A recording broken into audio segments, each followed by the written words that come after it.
नमस्कार दोस्तों, आप सभी का स्वागत है आपके अपने YouTube channel study with Prabhakar में। आज की इस क्लास में सीटेट जुलाई 2024 के लिए हिंदी पेडागोजी के 30 अति महत्वपूर्ण प्रश्नों को देखेंगे जो प्रश्न एग्जाम में पूछे जा सकते हैं। इसलिए आप सभी इस वीडियो को पूरा एवं लास्ट तक जरूर देखें। वीडियो अच्छा लगे तो वीडियो को लाइक करें और चैनल पर पहली बार हो तो चैनल को सब्सक्राइब जरूर करें। आइए शुरू करते हैं। निम्नलिखित में से कौन सी भाषा शिक्षा की अवधारणा नहीं है? बोधगम्य निवेश, मस्तिष्क क्षति एवं नियंत्रण, चुनौतीपूर्ण अवधि की परिकल्पना, सकारात्मक पुनर्बलन। भाषा शिक्षा की अवधारणा नहीं है मस्तिष्क क्षति एवं नियंत्रण। इसका सही उत्तर है विकल्प बी। शिक्षार्थी केंद्रित कक्षा कौन सी है जिसमें शिक्षार्थियों के पूर्व ज्ञान और अनुभवों को शामिल किया जाता है? जिस कक्षा में अध्यापक निर्णय लेते हैं और आत्मनिर्भर होते हैं, जिसमें अधिगम का समग्र उत्तरदायित्व अध्यापक पर होता है, जिसमें विद्यार्थियों की बहुत कम संख्या पर ध्यान दिया जाता है और अधिकांश विद्यार्थियों की अनदेखी की जाती है। शिक्षार्थी केंद्रित कक्षा है जिसमें शिक्षार्थियों के पूर्व ज्ञान और अनुभव को शामिल किया जाता है। इसका सही उत्तर है विकल्प ए।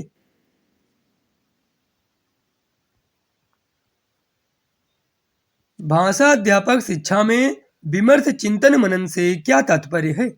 यह इस तरह की समझ है कि दिन प्रतिदिन के निर्णय किस तरह से क्रियान्वयन को प्रभावित करते हैं। सचेत प्रायोगिक रूप से सिद्ध विचार, इसमें सामान्य संज्ञानात्मक योग्यताएं, कंठस्थीकरण और दोहराव आधारित अभ्यास शामिल है। मूल्यांकन और समस्या समाधान के वे पहलू जो नवीन अंतर्दृष्टि तथा समझ प्रदान करते हैं। भाषा अध्यापक शिक्षा में विमर्श चिंतन मनन से तात्पर्य है मूल्यांकन और समस्या समाधान के वे पहलू जो नवीन अंतर्दृष्टि तथा समझ प्रदान करते हैं। इसका सही उत्तर है विकल्प डी। भाषा जागरूकता के बारे में क्या सही है? इससे किसी प्रकार का कोई लाभ नहीं है, संज्ञानात्मक रूप से लाभ है, या निर्धारित अवधारणा है, या भाषा के व्याकरण को जानना है। भाषा जागरूकता के बारे में सही है, इससे संज्ञानात्मक रूप से लाभ है। इसका सही उत्तर है विकल्प बी। अंततः इसके साथ, इसके अलावा या किसके उदाहरण हैं? व्याकरण के क्षेत्र, संबद्धता, योजक उपकरण, शब्द संपदा। अंततः इसके साथ, इसके अलावा ये शब्द संपदा के उदाहरण हैं। इसका सही उत्तर है विकल्प डी। मिश्रित अधिगम कौन सा है? पारंपरिक अधिगम और वेब आधारित ऑनलाइन उपागम का मिश्रण, एक ही कक्षा में दो भाषाएं सीखना, व्याकरण अनुवाद विधि और संप्रेषणात्मक भाषा शिक्षण का मिश्रण, भाषा शिक्षण के लिए दो ऐप के मिश्रण का प्रयोग। मिश्रित अधिगम है पारंपरिक अधिगम और वेब आधारित ऑनलाइन उपागम का मिश्रण। इसका सही उत्तर है विकल्प ए।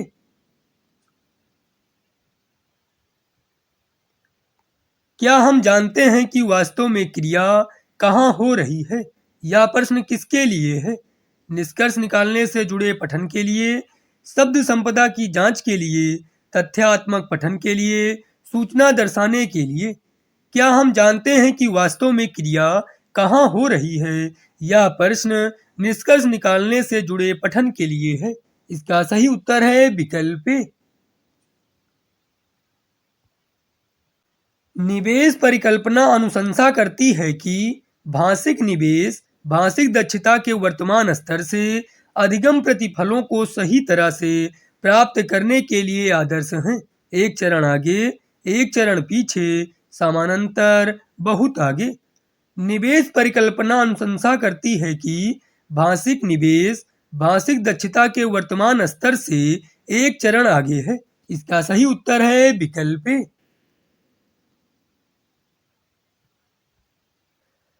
निम्नलिखित में से कौन सा अधिगम के लिए आकलन का उदाहरण है? पोर्टफोलियो, वार्षिक परीक्षा, सप्ताह में दिए जाने वाले प्रदत्त कार्य, मध्य सत्रांत परीक्षा। अधिगम के लिए आकलन का उदाहरण है सप्ताह में दिए जाने वाले प्रदत्त कार्य। इसका सही उत्तर है विकल्प सी। निम्नलिखित में से कौन सा लेखन कौशल का उच्चतम स्तर है? वाक्यों में कठिन शब्दों का प्रयोग करना, लेख लिखना, सही वर्तनी, संयुक्ताक्षर लिखना। लेखन कौशल का उच्चतम स्तर है लेख लिखना। इसका सही उत्तर है विकल्प बी। पियाजे के अनुसार भाषा अर्जन की प्रक्रिया है सुमेलन, सामाजिक, साहचर्यजन, युक्तिजन्य। पियाजे के अनुसार भाषा अर्जन की प्रक्रिया है युक्तिजन्य। इसका सही उत्तर है विकल्प डी।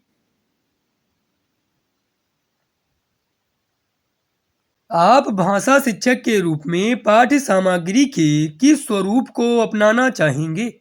अमूर्त विवरणात्मक और विश्लेषणात्मक, मूर्त विवरणात्मक और अवधारणात्मक, मूर्त विवरणात्मक और विश्लेषणात्मक, अमूर्त अवधारणात्मक और अवधारणात्मक। आप भाषा शिक्षक के रूप में पाठ्य सामग्री के मूर्त विवरणात्मक और विश्लेषणात्मक स्वरूप को अपनाना चाहेंगे। इसका सही उत्तर है विकल्प सी। बच्चे विद्यालय आने से पहले भाषा के चारों कौशलों पर पूर्ण अधिकार रखते हैं। अपनी भाषा की नियमबद्ध व्यवस्था की व्यवहारिक कुशलता के साथ आते हैं, कोरी स्लेट होते हैं, भाषा का समुचित उपयोग करने में समर्थ नहीं होते हैं। बच्चे विद्यालय आने से पहले अपनी भाषा की नियमबद्ध व्यवस्था की व्यवहारिक कुशलता के साथ आते हैं। इसका सही उत्तर है विकल्प बी। भाषा अर्जन और भाषा अधिगम के संदर्भ में कौन सा कथन सही नहीं है?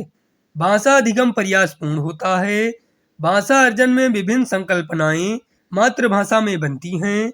सांस्कृतिक विभिन्नता भाषा अर्जन और भाषा अधिगम को प्रभावित करने वाला महत्वपूर्ण कारक है। भाषा अर्जन सहज और स्वाभाविक होता है, जबकि भाषा अधिगम प्रयासपूर्ण होता है।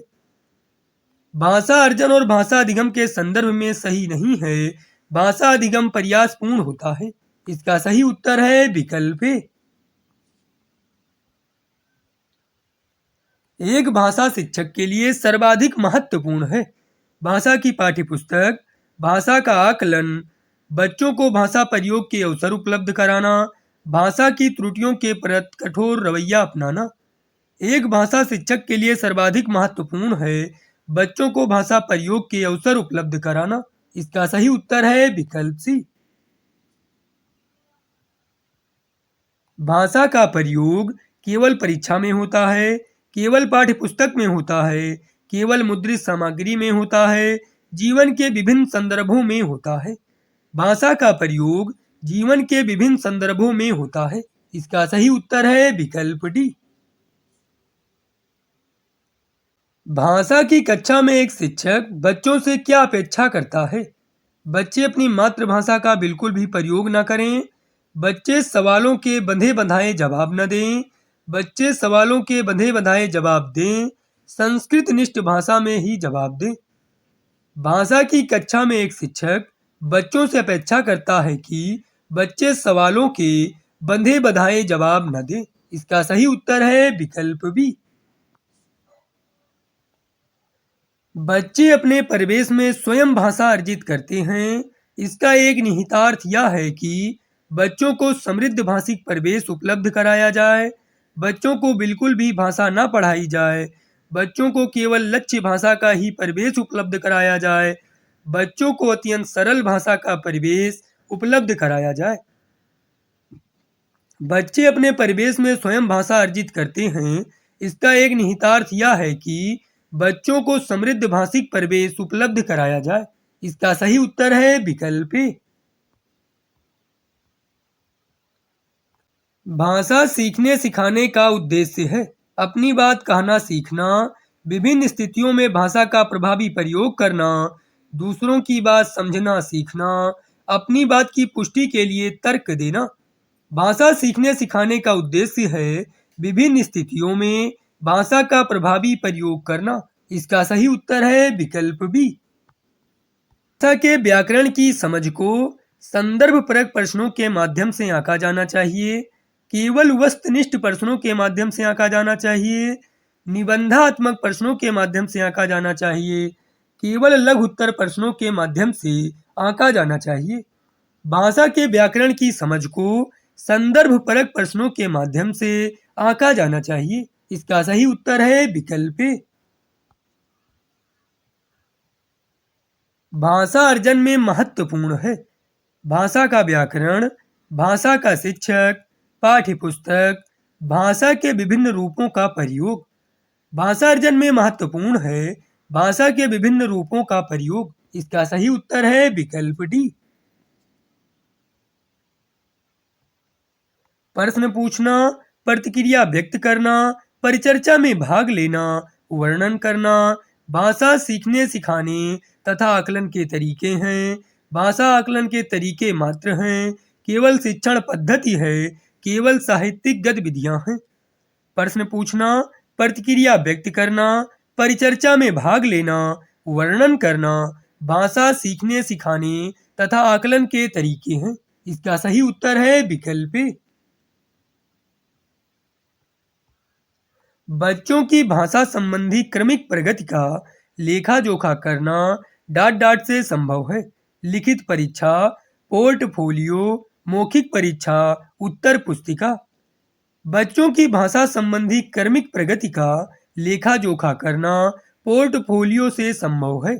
इसका सही उत्तर है विकल्प बी।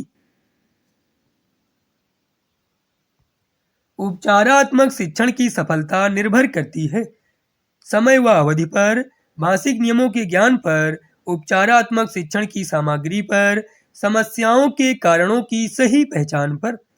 उपचारात्मक शिक्षण की सफलता निर्भर करती है समस्याओं के कारणों की सही पहचान पर। इसका सही उत्तर है विकल्प डी। भाषा की पाठ्यपुस्तकें भाषा सीखने का एकमात्र संसाधन है, साध्य है, साधन है, अभ्यास परक ही होनी चाहिए। भाषा की पाठ्यपुस्तकें साधन है। इसका सही उत्तर है विकल्प सी। कहानी सुनाने से बच्चों की कल्पना शक्ति और चिंतन शक्ति का विकास होता है। बच्चे प्रसन्न होते हैं, बच्चे अनुशासित रहते हैं, बच्चे कक्षा में एकाग्रचित होकर शांत बैठते हैं। कहानी सुनाने से बच्चों की कल्पना शक्ति और चिंतन शक्ति का विकास होता है। इसका सही उत्तर है विकल्प ए।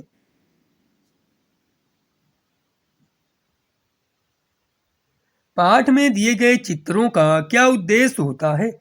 चित्र पाठ की शोभा बढ़ाते हैं। चित्र अमूर्त संकल्पनाओं को समझने में सहायता करते हैं। चित्रों से पाठ्य पुस्तक आकर्षक बनती है।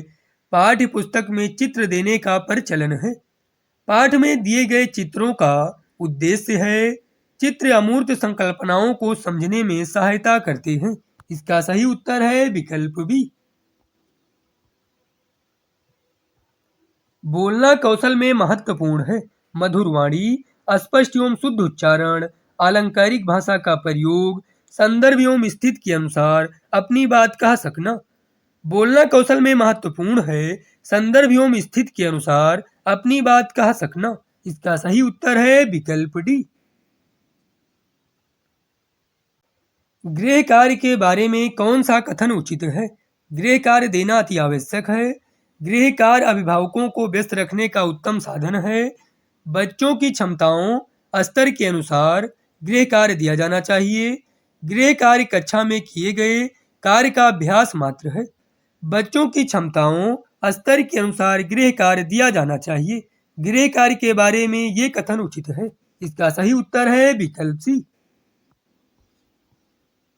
एक भाषा शिक्षक के रूप में सबसे बड़ी चुनौती है बहुभाषिक कक्षा के शिक्षण के लिए उचित रणनीतियां तय करना।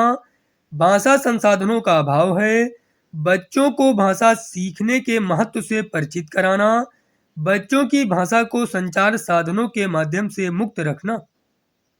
एक भाषा शिक्षक के रूप में सबसे बड़ी चुनौती है बहुभाषिक कक्षा के शिक्षण के लिए उचित रणनीतियां तय करना। इसका सही उत्तर है विकल्प ए।